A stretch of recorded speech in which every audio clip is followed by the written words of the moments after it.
we went after Iraq. They did not knock down the World Trade Center, okay? It wasn't the Iraqis that knocked down the World Trade Center. We went after Iraq. We decimated the country. Iran's taken over. Okay.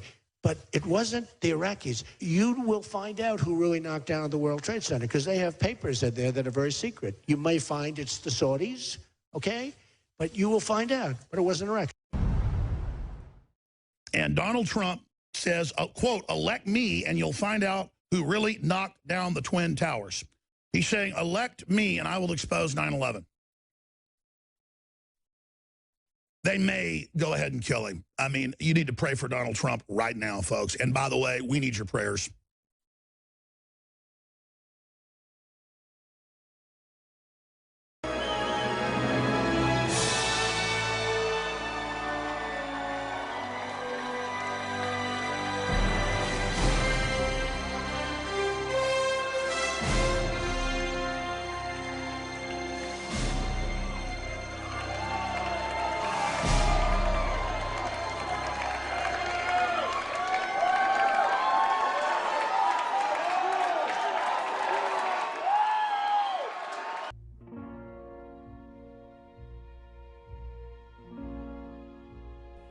The first thing you have to know about 9/11 is that the official narrative is a conspiracy theory.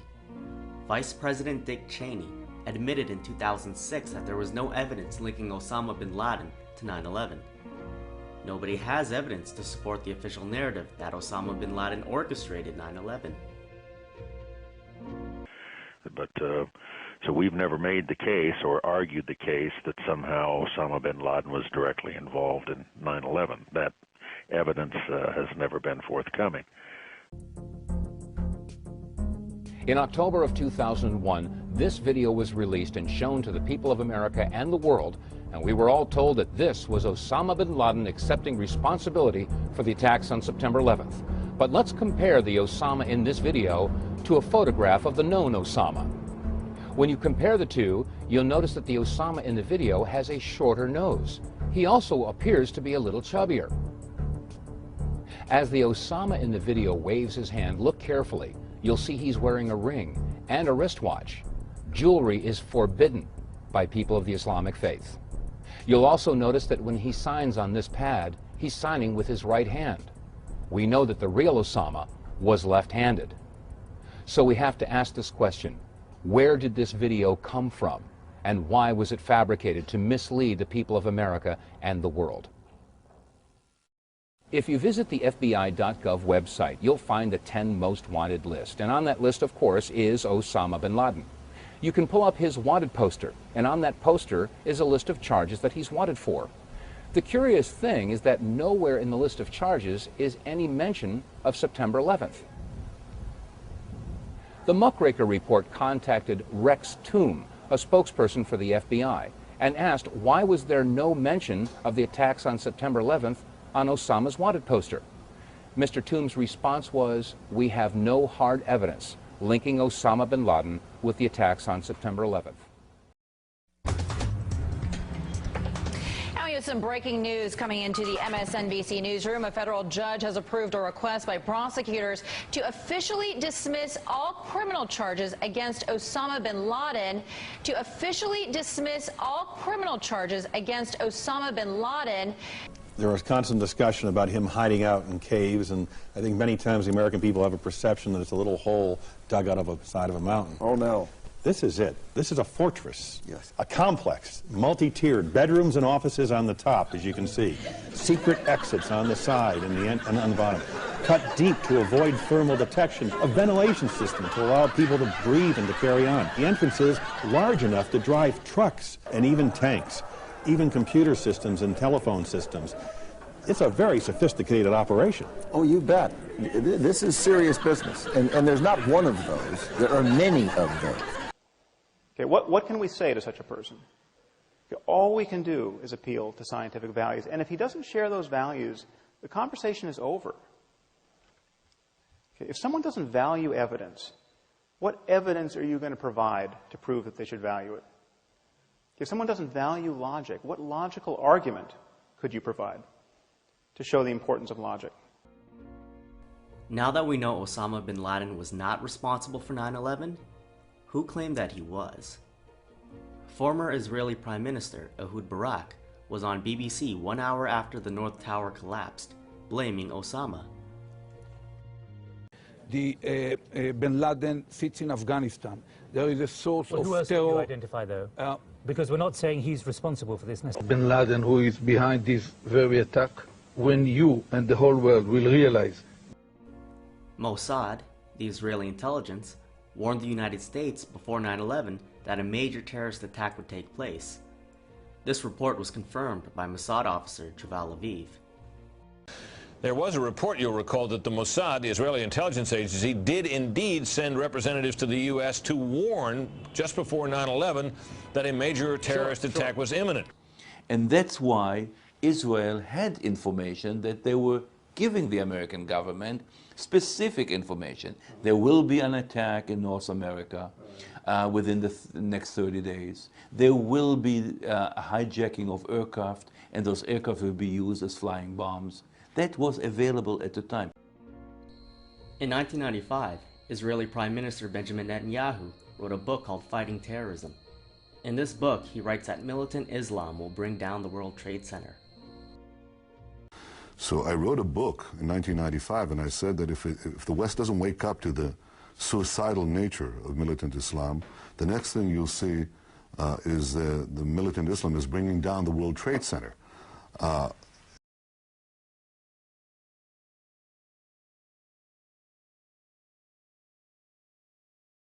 BuzzFeed dug up an old quote from Donald Trump talking about a large-scale terror attack 19 months before 9/11.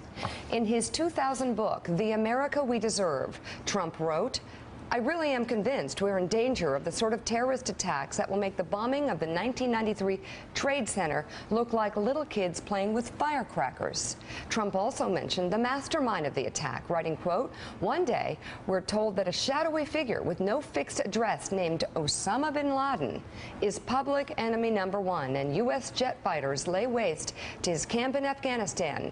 He escapes back under some rock, and a few news cycles later, it's on to a new enemy and a new crisis." The alliance between Israel and America has always been extremely strong. It's about to get even stronger. President Trump and I see eye to eye on the dangers emanating from the region, but also on the opportunities. Both Netanyahu and Trump wrote books about 9/11 well before it happened, and that Osama bin Laden was responsible. Interesting. It began when this woman was watching the Twin Towers burning from her apartment in New Jersey. She noticed 3 men on top of a van, posing for pictures with the towers burning in the background. And I could see that they were like happy. You know, they didn't look shocked to me. You know, they didn't look shocked. I thought it was very strange. The witness called police, who stopped the van hours later and arrested 5 men. All 5, it turns out, were Israeli. They were turned over to the FBI. Sources tell ABC News during a check of national security databases, some of the men were listed as having had connections with Israeli intelligence. At the FBI, that set off alarm bells. A major terrorist manhunt began, and just 6 hours after the attack, the van was stopped at a roadblock by patrolman Scott DiCarlo. We were asked to detain the van and the passengers. They were just removed from the vehicle, patted down for safety precaution, and detained. 911 call at 410 Park. I think once the FBI arrived, one of them stated that they were on our side.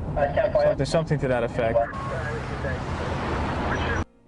5 Israelis were arrested for filming and celebrating as the first tower was hit. As they were being arrested, one of them told Officer DiCarlo, "We are Israeli. We are not your problem. Your problems are our problems. The Palestinians are the problem. Please search the vehicle and explosive residue was found." The 5 Israelis arrested, Sivan Kurtzberg, Paul Kurtzberg, Yaron Shmuel, Oded Elner, and Omar Marmari were part of a Mossad front company called Urban Moving Systems.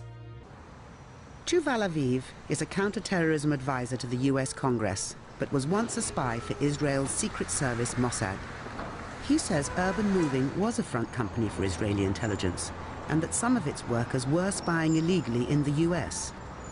Israel has engaged in intelligence gathering in friendly countries.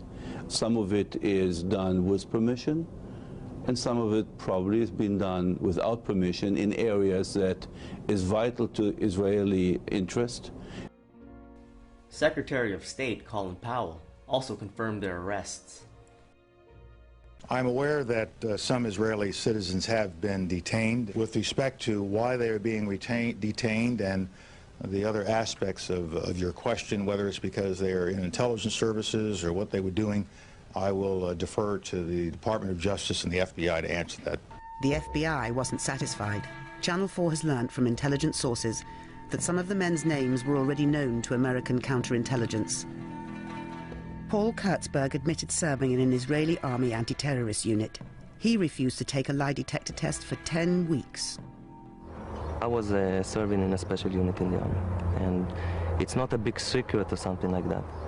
But there are things that I have to keep to myself as loyal to my country. Some of the Israelis were discovered to be Mossad agents after their names were run through the database. This was confirmed by Vince Canistaro, former Chief of Operations for Counterterrorism, CIA.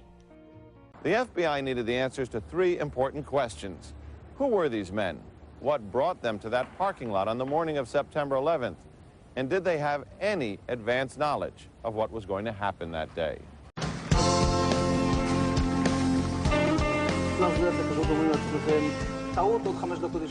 And at that point, we were taken for another round of questioning, this time related to our allegedly being members of Mossad. The fact of the matter is, we are coming from a country that experiences terror daily. Our purpose was to document the event. Our purpose was to document the event. They went on an Israeli talk show to explain their actions. Their excuse was that they were coming from a country which experiences terrorism daily, so their purpose was to document the event.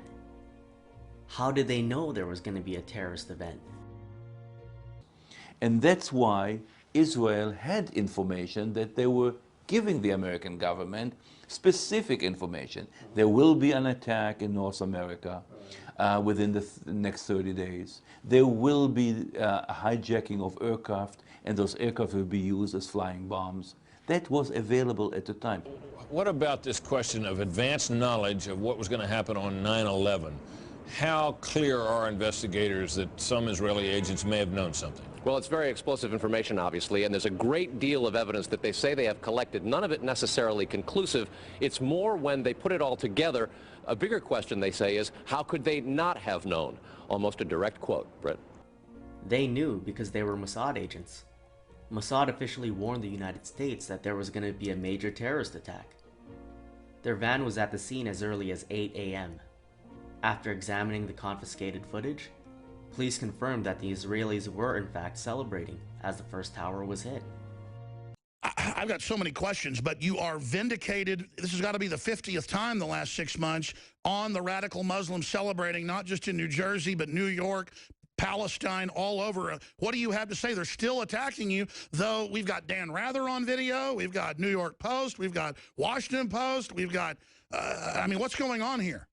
Well, I took a lot of heat, and I was very strong on it, and I held my line, and then all of a sudden, you know, hundreds of people were calling up my office. I was the other day in Sarasota, Florida, and people are in line, and we had 12,000 people, which is fantastic. And the people were saying, many of the people from New Jersey, 4 or 5 people said, Mr. Trump, I saw it myself. I was there. They talked about Patterson, but they said, I saw it myself, Mr. Trump. I was there. So many people have called in, and on Twitter, @RealDonaldTrump, they're all tweeting.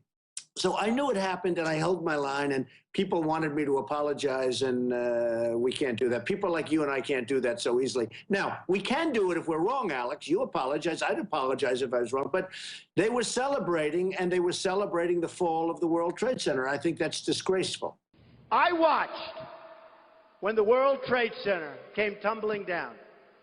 And I watched in Jersey City, New Jersey, where thousands and thousands of people were cheering as that building was coming down. Thousands of people were cheering. So something's going on. We got to find out what it is. I know Donald Trump. I know him very well. And I think his attitude, his support for Israel is clear. He feels very warmly about the Jewish state. Israelis, Jews to be precise, were arrested celebrating 9/11. Trump is going around telling the world that Muslims were celebrating 9/11. Is he covering for Israel? Keep in mind that Trump and Israeli Prime Minister Netanyahu both wrote books about 9/11 well before it happened. We had one report early on from another intelligence service that suggested that the lead hijacker, Mohammed Atta, had met with Iraqi intelligence officials in Prague, Czechoslovakia. And that reporting waxed and waned with a degree of confidence in it and so forth. Has been pretty well knocked down now at this stage.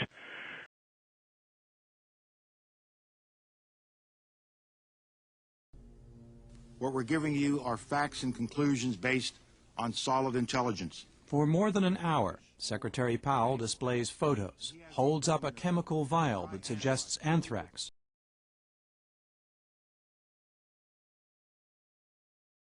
I'm sitting there Well, how stuck did with you this. feel? I felt terrible. And 6 months later, the intelligence community is still standing behind their original judgments, even though nothing has been found. I understood the consequences of that failure, and as I've said on many occasions, I deeply regret that the information, some of the information, not all of it, some of the information I presented, which was multi-source, was wrong. And it is a blot on my record. But, you know, there's nothing I can do to change that blot. Israeli intelligence tried to link Iraq to 9/11 by creating a lie that one of the hijackers, Al-Qaeda member Mohammed Atta, met with Iraqi officials in Prague where they gave him anthrax. Even though this was proven to be a lie, Netanyahu told Congress that Iraq should be invaded anyway. I think... Well, excuse me one second. You're making a connection between the Taliban and Iraq? Yes, I am. I'm saying that if you look at those who harbor terrorists and those who support terrorists... I guess I was looking for a connection between September 11th and my understanding why we went to the Taliban is there was a connection there. They were harboring somebody that we believed did the act on September 11th. Yes, that's the first reason why you did it. Now you're going to take me from September 11th to Iraq somehow? Yes, but I'm saying something else. I'm saying the connection is not whether Iraq was directly connected to September 11th, but how do you prevent the next September 11th? Iraq had nothing to do with 9/11. Netanyahu was still trying to link them together. 2 days after 9/11, Netanyahu went on television and used the attack to justify invading Iraq. What is important to understand is that you have to dismantle the entire terror empire, and especially before its main practitioners, the terror states of Iran and Iraq, acquire nuclear weapons. And this, I think, has been a wake-up call from hell. It is telling us, you have the power now to act. Summon the will. Let's take a look at the anthrax letters which killed 5 people. We know Israel lied about Osama bin Laden orchestrating 9/11. We know Israeli intelligence lied about Mohammed Atta getting anthrax from Iraqi officials in Prague. Now look what it says on the bottom. Death to Israel, Allah is great. Gee, I wonder who wrote this. The FBI concluded that the anthrax was created and sent by Dr. Bruce Ivins of the U.S. Medical Research Institute of Infectious Diseases. He was not a Muslim. He was a Christian Zionist who loved Israel. He wrote in 2006, "By blood and faith, Jews are God's chosen and have no need for dialogue with any Gentile." He supported Bush's mass murder of Muslims in Afghanistan and Iraq. He committed suicide once the FBI was onto him. Initially, it was believed that Al-Qaeda sent these letters. Well, 4 Israelis were arrested living next door to Mohammed Atta in Florida. They were all Mossad agents. This was confirmed by the Justice Department. I can't include the footage because if you try to re-upload it, YouTube will block it worldwide. The full report with the FBI searching their apartments is still available online. Just look for this. So, Israel officially warned the United States that there's going to be a major terrorist attack soon. Mossad agents were living next door to Muhammad Atta, and their excuse was that they were spying on Arabs. Instead of stopping the terrorist attack, they let it happen and got caught celebrating. Muhammad Atta was used to justify not just the invasion of Iraq, but Afghanistan as well by way of the fake Osama confession. Atta didn't have ties to Afghanistan or Iraq. He was tied to Israel.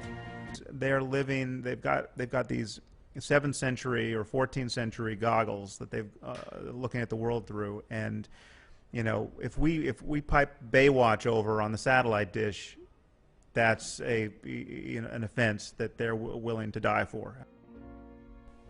Sam Harris and other Israeli propagandists will often claim that 9/11 happened because Muslims hate our freedom, and they blew themselves up because we allow women to wear whatever they want. Well, according to the FBI, some of the hijackers weren't even Muslim.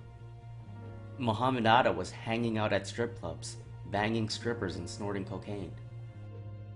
These guys had money flowing out their ass. I mean, excuse my language, but they never seemed to run out of money. I mean, they was just tossing money left and right. I mean, it was just like, oh my God. And they had mass supplies of cocaine. The entire video is silent, and yet the images unnerving. The 9/11 mastermind and his accomplice laughing it up and then going through their lines for a performance of martyrdom wills. Jarrah frequently stumbles through his own martyrdom tape. Can't maintain a serious tone. His Al-Qaeda handlers coach him to be more dramatic. Start again. One of them scolds him off camera. This speech requires passion. Why don't you try a different approach? A second man chimes in. This is not reality jihadism. This is more, in fact, scripted, edited, stylized. Hijacker Ziad Jarrah's cousin, Ali Jarrah, was arrested in Lebanon for spying for Israel. He confessed that he was spying for 25 years. Not one, but 2 hijackers were tied to Israel. Muhammad Atta lived next door to Mossad agents, and Ziad Jarrah's cousin was a Mossad agent. Better yet, Ziad Jarrah's passport miraculously survived the explosion.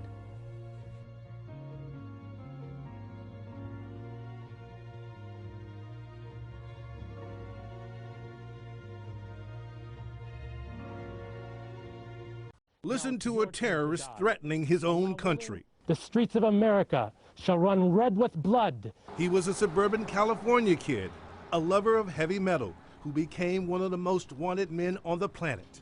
The grandson of a Jewish doctor, Adam Perlman morphed into Adam Gadon, the American mouthpiece of Al-Qaeda. September 11th demonstrated that America is not invincible. Adam Gadon, real name Adam Perlman, is an Al-Qaeda terrorist who is Jewish. He comes from a family of well-connected Zionists. His grandfather, Carl Perlman, was the first local chairman of the Bonds for Israel campaign, chairman of the United Jewish Welfare Fund, and was also a board member of the ADL. In the past, Adam was arrested for beating up Muslims. He also wrote essays condemning Muslims as bloodthirsty terrorists. Then he began working with the Mossad, putting out Israeli propaganda about 9/11.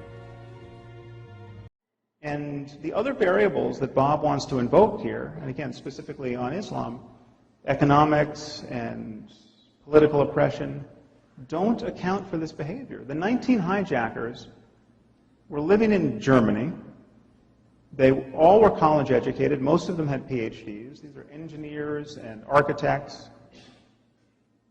All the brothers who took part in the raids on America were dedicated, strong-willed, highly motivated individuals with a burning concern for Islam and Muslims. And they had to be chosen for such a difficult mission. They were definitely not failures looking for a way out. Look at the pilots: Muhammad Atta, Marwan Shehi, Ziad Jarrah, Hani Hanjour.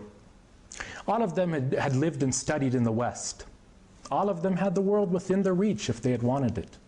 But how could they live with themselves if they were to enjoy this worldly life while their ummah burns? Israel lied about Iraq harboring terrorists and did the same thing with Palestine. In 2002, Israeli Prime Minister Ariel Sharon said that Al-Qaeda was operating in Gaza. 3 days later, Mossad agents were arrested by the Palestinian Authority while trying to set up an Al-Qaeda front. Al-Qaeda has always been a tool Israel used to justify bombing another country. Israeli soldiers got caught working with Al-Qaeda at the Israeli-Syrian border, and photographs were taken. This alliance was confirmed by Ephraim Halavi, who was the director of Mossad during 9/11. He ran the operations. He also publicly admitted that Al-Qaeda was being treated at hospitals in Israel, which is harboring terrorists. There have been reports that Israel has been treating wounded Syrian rebel fighters in its hospitals on the border, including fighters from Nusra Front, which is, of course, the Al-Qaeda proxy in Syria. Do those reports worry you that Israel's helping wounded Al-Qaeda-aligned fighters? As I said before, in a different context, it's always useful also to deal with your enemies in a humane way. So it's purely humanitarian, you say? So there's no tactical or political strategic... I didn't say there's no tactical. I said the main consideration, the immediate consideration is humane. But the tactical issues involved, I mean, you know better than me the phrase blowback. You don't think there's going to be blowback against Israel if you get into bed with a group like Nusra Front? No, I don't think so. I don't think there's going to be blowback. Why? Because I think that, unfortunately, the rules of the game in Syria are such that you can do anything that is not possible to be done anywhere else. Yeah, I think people said that in Afghanistan too. Would you also treat Hezbollah fighters? No, I would not treat... Have you not just contradicted what you told me 60 seconds ago about humanely treating your enemies? No.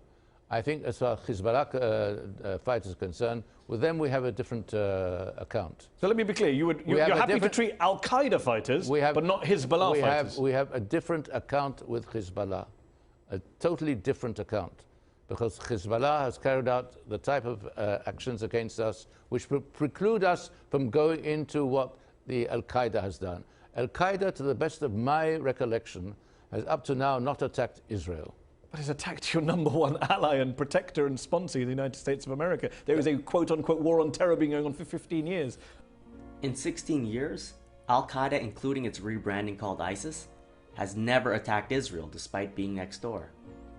ISIS attacked Israel once, but that was by accident. Former Israeli Defense Minister Moshe Yaalon publicly said that ISIS accidentally attacked Israel, then apologized. Trump and Israel's propaganda minister, Alex Jones, brags about an interview Trump did on the day of 9/11, where he said bombs were used. Let's take a look. Donald, you're probably the best known builder, particularly of great buildings in the city. There's a great deal of question about whether or not the damage and the ultimate destruction of the buildings was caused by the airplanes, by architectural defect, or possibly by bombs or aftershocks. Do you have any thoughts on that? Well, it was an architectural defect. You know, the World Trade Center was always known as a very, very strong building. Don't forget, that took a big bomb in the basement. Now, the basement is the most vulnerable place because that's your foundation. And it withstood that. And I got to see that area about 3 or 4 days after it took place because one of my structural engineers actually took me for a tour because he did the building. And I said, I can't believe it. The building was standing solid and half of the columns were blown out. I mean, so this was an unbelievably powerful building. If you know anything about structure, it was one of the first buildings that was built from the outside. The steel, the reason the World Trade Center had such narrow windows is that in between all the windows, you had the steel on the outside. So you had the steel on the outside of the building. That's why when I first looked, and you had big, heavy I-beams, when I first looked at it, I couldn't believe it because there was a hole in the steel. And this is steel that was, you remember the width of the windows in the World Trade Center, folks. I think you know, if you were ever up there, they were quite narrow. And in between was this heavy steel. I said, how could a plane, even a 767 or 747 or whatever it might have been, how could it possibly go through the steel?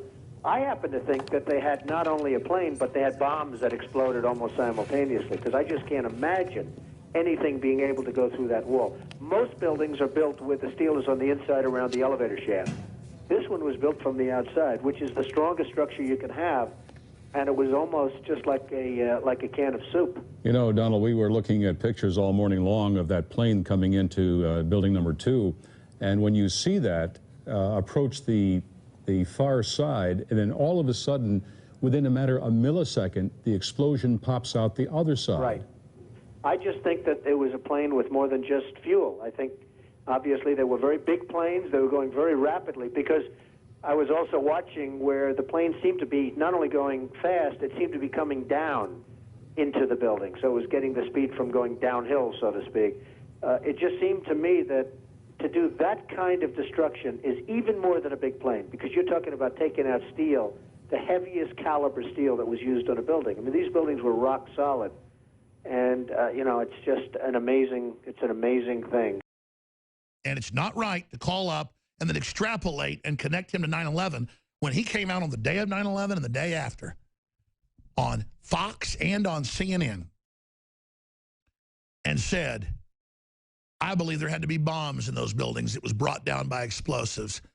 A plane doesn't do that. And then described the architecture of Tower 1 and Tower 2. If he was an insider, he wouldn't have said that.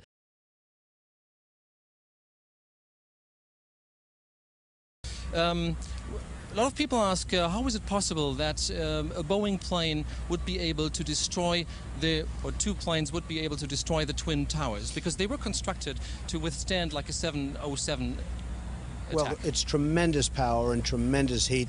And people were willing to die, and when they're willing to die and when they're willing to become kamikazes of a sense, there's very little you can do about it. I mean, the heat and the power, actually it was amazing that the initial jolts didn't jar the building as much as people would have thought. But the tremendous amounts of fuel that was dumped on the building and 1,600 degrees temperature, I guess that's probably more than anything could take, no matter what.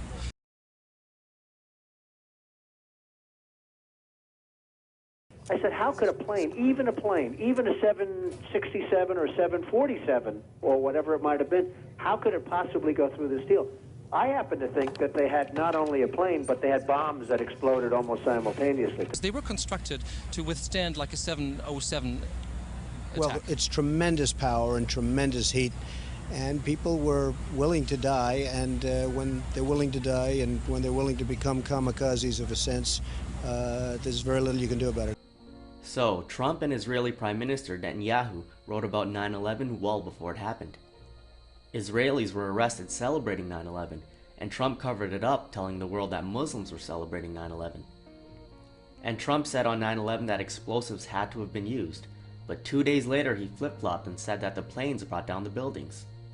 To this day, Trump is still lying and pushing the Israeli narrative that Muslims somehow brought down the World Trade Center.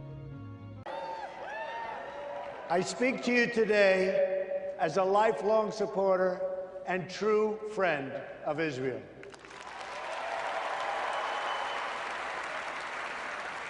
I'm a newcomer to politics, but not to backing the Jewish state. In 2001, weeks after the attacks on New York City and on Washington, and frankly, the attacks on all of us, attacks that they were perpetrated by the Islamic fundamentalists, Mayor Rudy Giuliani visited Israel to show solidarity with terror victims. I sent my plane because I backed the mission for Israel 100%. I mean, you look at Larry Silverstein, who's a terrific owner in New York and a very good friend of mine who I just called. I was very worried about him because I assumed maybe he was in the building. He took possession of the building 1 week ago. As you know, he just bought the World Trade Center. Right. 7 weeks before 9/11, 2 Israeli billionaires purchased the lease to the World Trade Center. Larry Silverstein and Frank Lowy, who was an Israeli commando. Lowy was also a part of a Jewish terrorist group called the Haganah. The Haganah not only committed terrorism against British forces in Palestine, but also bombed Jewish sites in Iraq and elsewhere in the Middle East, making it look like Arabs did it, to increase Jewish immigration to Palestine. Naim Giladi and many other Israelis write about this. I bring this up because when Frank Lowy was young, he was framing Arabs for political benefit, to increase Jewish immigration to Palestine. Decades later, he purchases the lease for the World Trade Center and frames Arabs for political benefit. After 9/11, what happened? the United States began bombing Israel's enemies in the Middle East. Larry Silverstein, who also purchased the lease to the World Trade Center, admitted in Israel that he began designing a new World Trade Center in 2000, while the buildings were still standing. And so, next thing you know, we've got the designs of a building. And the first design meeting was in April of 2000. And construction began shortly thereafter in 2002.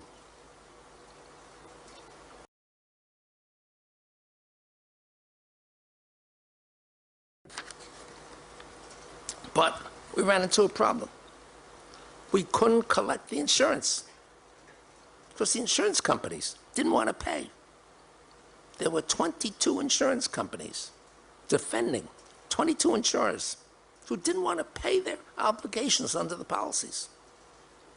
And so they took me to court. And I had to beat them in court, the lower court, and then had to take an appeal and win in the upper court. So they owed me $4.5 billion. A new governor was just elected. Eliot Spitzer, an old friend who I knew well. And I said, Eliot, if you don't help me, I'll never collect from the insurance companies. And guess what? He listened, and he said, you know what? You're entitled. I'm going to get you the money. And in 6 months, he got me the $4.5 billion. The insurance companies didn't like me, but at least I got the money.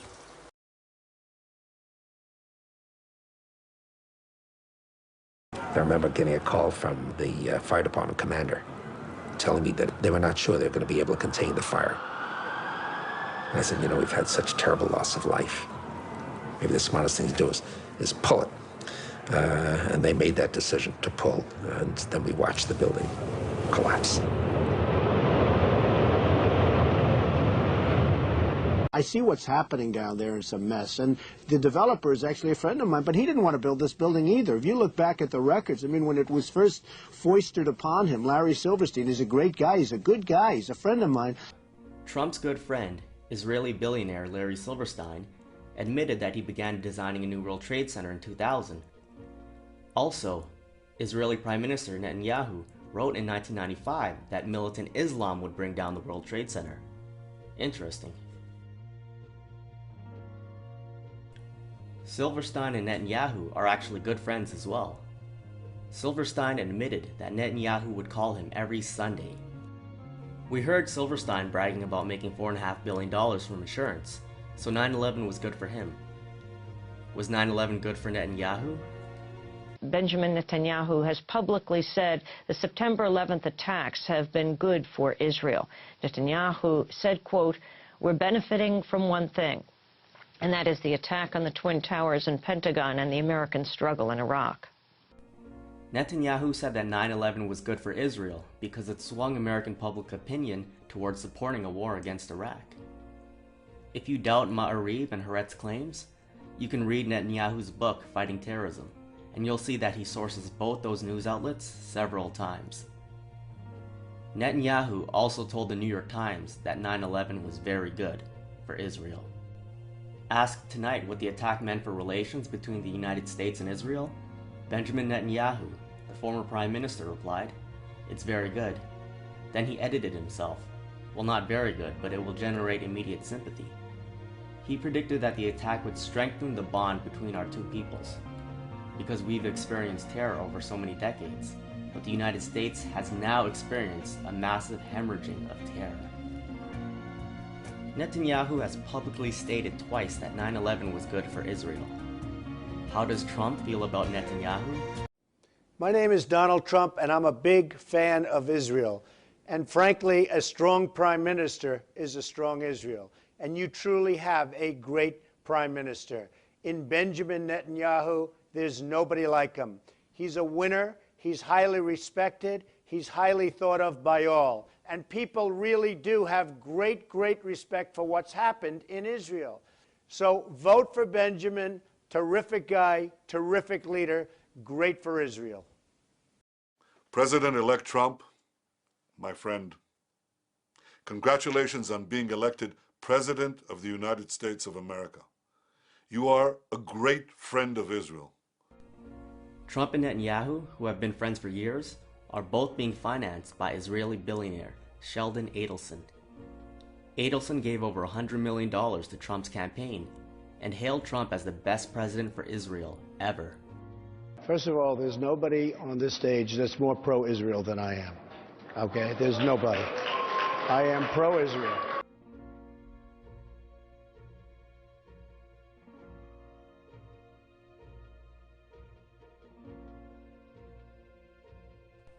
For those who aren't aware, 2 towers were hit by planes, but 3 towers fell. Fact is, World Trade Center 7 was never hit by a plane. The official narrative is that office fires from debris caused it to symmetrically collapse at near free-fall speeds, which is scientifically impossible. President Bush at the time even admitted that explosives were used.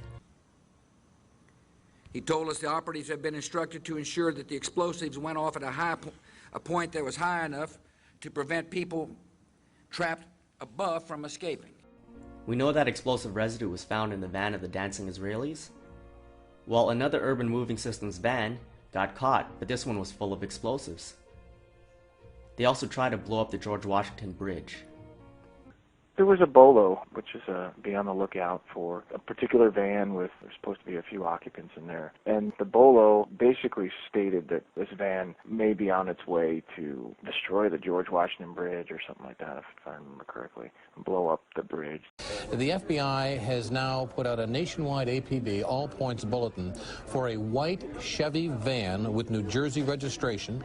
Written on the back is Urban Moving Systems. 2 or 3 men arrested on the New Jersey Parkway. Deborah, can you hear me now? Yes, I can. That is the information that I'm getting from 2 sources, that there was a van either on the New Jersey Turnpike or the Garden State Parkway, and that it was near the George Washington Bridge. There were 2 or 3 men who were in the van. The van was pulled over.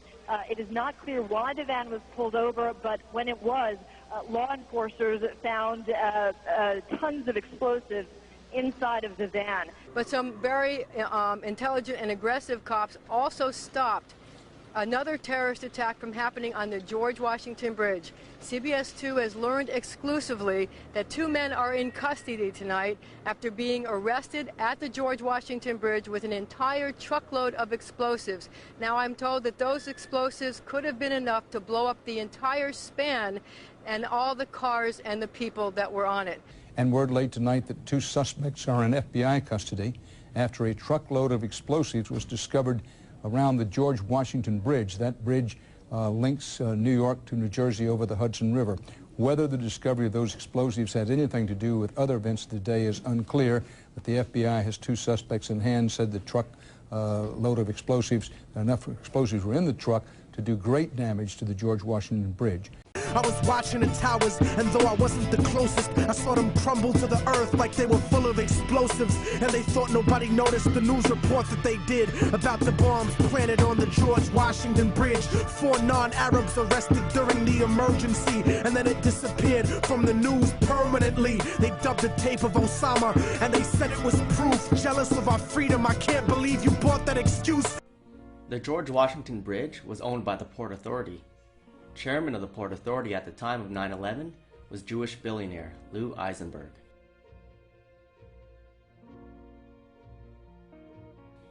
He financed Trump's campaign and was later given the role of U.S. ambassador to Italy. He bought himself a seat to Trump's inauguration, as did Israeli billionaire Sheldon Adelson. Jewish billionaires Silverstein and Eisenberg had property that was destroyed or was intended to be destroyed on 9/11. Urban Moving Systems, a Mossad front company, got arrested and explosive residue was found in their van. Another one of their vans was stopped, except this one was full of explosives that was set to blow up the George Washington Bridge. Was Lou Eisenberg a random guy in all this? Well, he's actually a Jewish Zionist billionaire. He strongly supports Israel. He was the chairman of the Port Authority who leased the World Trade Center to Silverstein and Lowy. He is very close to Trump, just as Silverstein is. It's a safe bet that he had foreknowledge as well.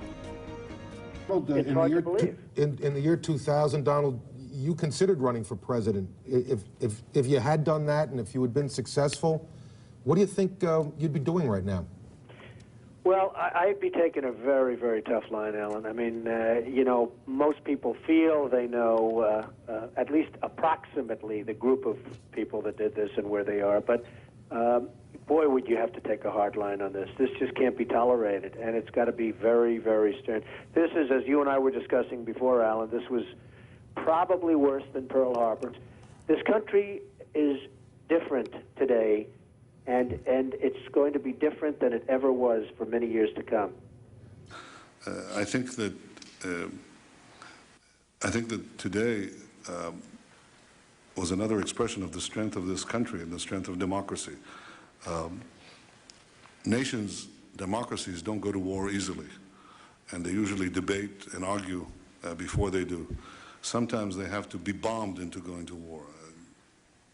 In fact, that's what happened in World War II. All of Europe had been conquered. You had to, America was actually bombed in Pearl Harbor,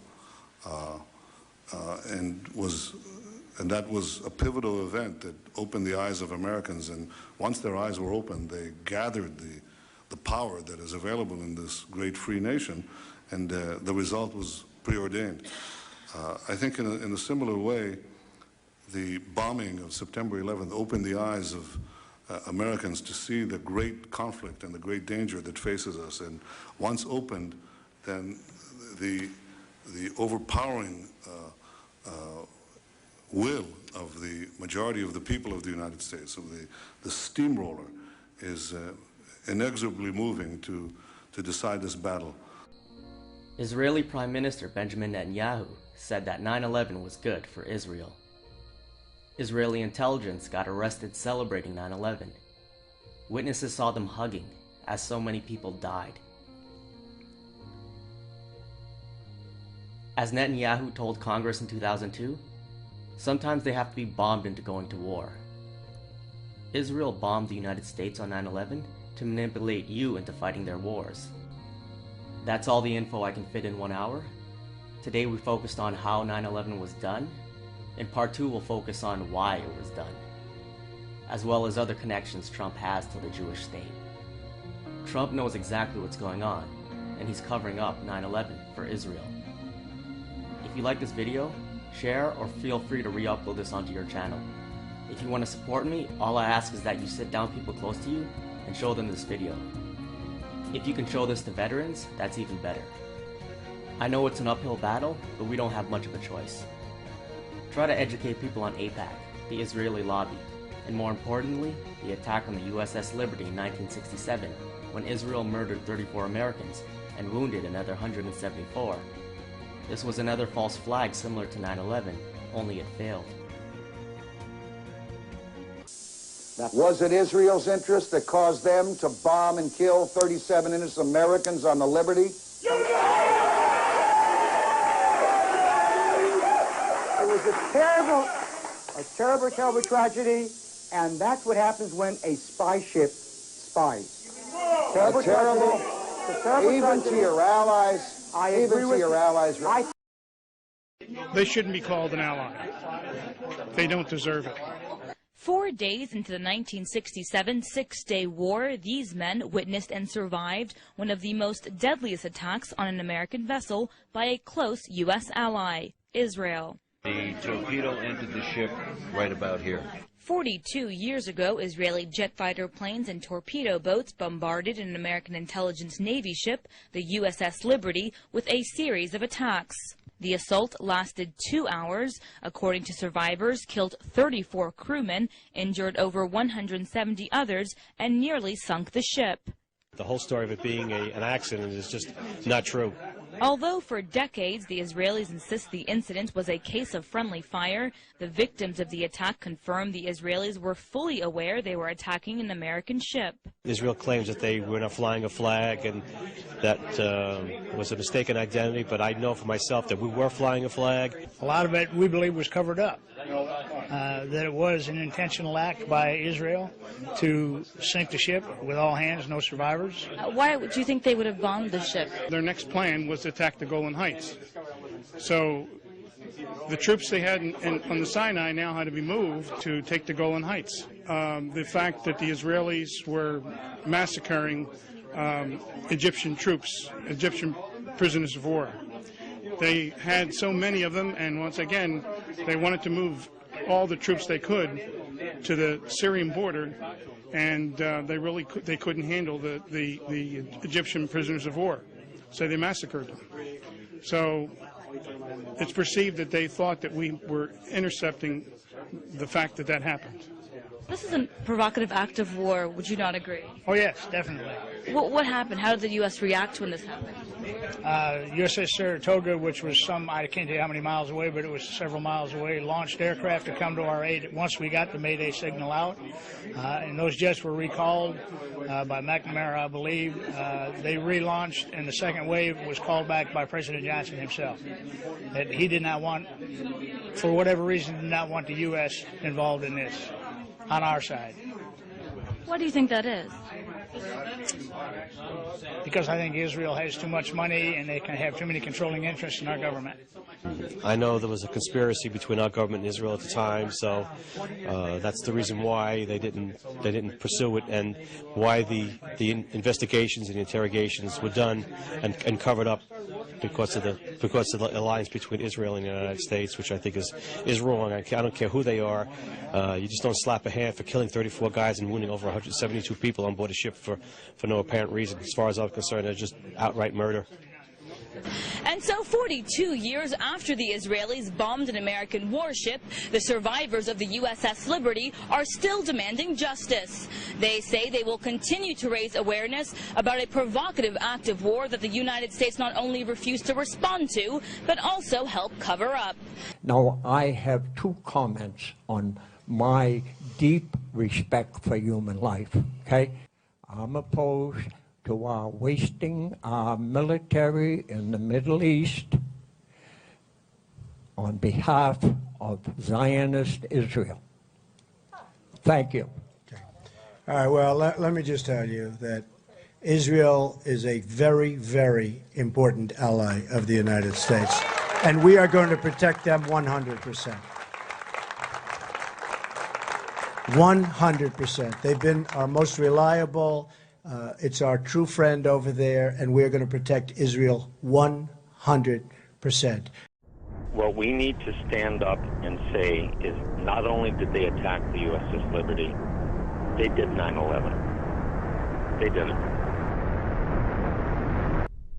I have had long conversations over the past 2 weeks with contacts at the Army War College, at Headquarters Marine Corps, and I've made it absolutely clear in both cases that it is 100% certain that 9/11 was a Mossad operation, period.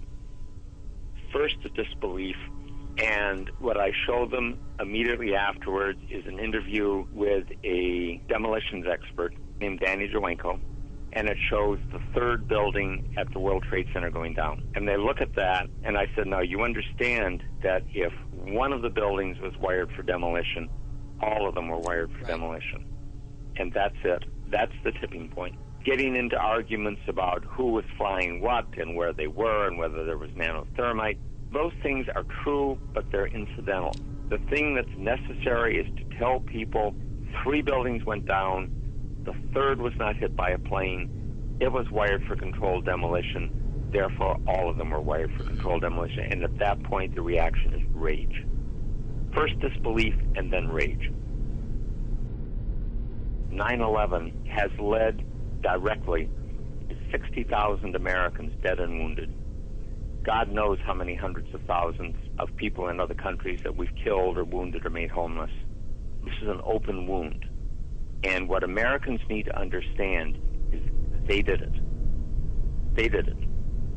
And if they do understand that, Israel's going to disappear. Israel will flat-ass disappear from this earth. I sent a film to one of my colleagues, and it basically had Americans grieving over their dead, coming back. And I showed one of them, it was a woman just wrenched by grief, over her dead soldier. And I said, if Americans ever know that Israel did this, they're going to scrub them off the earth, and they're not going to give a rat's ass what the cost is. They are not going to care. The first thing, Mark, is astonishment. They didn't know. They truly didn't know. And these are not unintelligent people. They really didn't know. And the next statement is rage. Real rage. The Zionists are playing this as truly an all-or-nothing exercise. Because if they lose this one, if the American people ever realize what happened, they're done. The military has not been bought. The military is loyal, but it has not been bought. And if it ever understands this, really, really deeply understands this, and this is what I got when I put some of these things to the Army War College and to Headquarters Marine Corps, I mentioned to a contact at Headquarters Marine Corps, I said, you know they did 9/11. And it was, you don't mean it. I said, absolutely. And if they ever understand that, these people are history.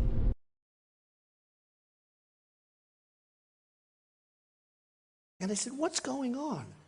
And who knows what it is? You know, the famous Trojan horse. I mean, is this a Trojan horse? I doubt it, but it could very well be. And they don't have paperwork. They have no documentation whatsoever. They have no documentation. And then we're bringing them into this country. We don't know who they are. And you look at what happens in California, and you look at some of the things that happen, including, by the way, flying airplanes into the World Trade Center. Why are we doing this? Build a safe zone in Syria. Get the Gulf states who have a tremendous amount of money. I mean, Saudi Arabia was making $1 billion a day before the oil went down. So now they're making half, okay? They're making a lot. Get them to pay. They're not paying. The other ones aren't paying. We're paying. We always pay. We're the sucker. We're the sucker. We're like the stupid sucker. And we're not going to pay anymore for all this stuff. And anybody that comes in, if I win, they're going back out. We're going to do it humanely and everything, but they're going back out. We don't know where they are. We don't know who they are, where they come from. And we've already had some. You saw the couple that came in from Iraq, where they were already planning different things. One in California, one in Houston, I believe. And they're planning things. No, we don't need it. We got enough problems, folks. We got enough problems. We got enough problems. So I read this the other day, and I said, wow, that's really amazing. That's really incredible. And it's the Snake lyric. On her way to work one morning, down the path along the lake, a tender-hearted woman saw a poor, half-frozen snake. Interesting. His pretty-colored skin had been all frosted with the dew. Oh, well, she cried, I'll take you in, and I'll take care of you. Take me in, O tender woman. Take me in, for heaven's sake. Take me in, O tender woman. Sighed the vicious snake.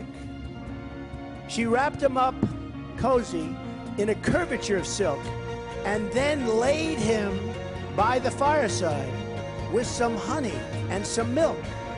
Now she hurried home from work, and that night, as soon as she arrived, she found that pretty snake she'd taken and revived.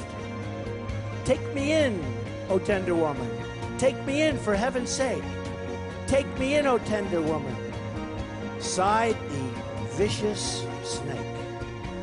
Now she clutched him to her bosom. You're so beautiful, she cried. But if I hadn't brought you in, by now you might have died.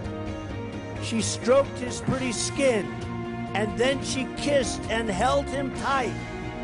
But instead of saying thank you, that snake gave her a vicious bite. Take me in, O tender woman. Take me in, for heaven's sake. Take me in, O tender woman, sighed the vicious snake. I saved you, cried the woman, and you've bit me, heavens why. You know your bite is poisonous, and now I'm going to die. Oh, shut up, silly woman, said the reptile with a grin. You knew damn well I was a snake before you took me in. Does that make sense to anybody? Does that make any sense?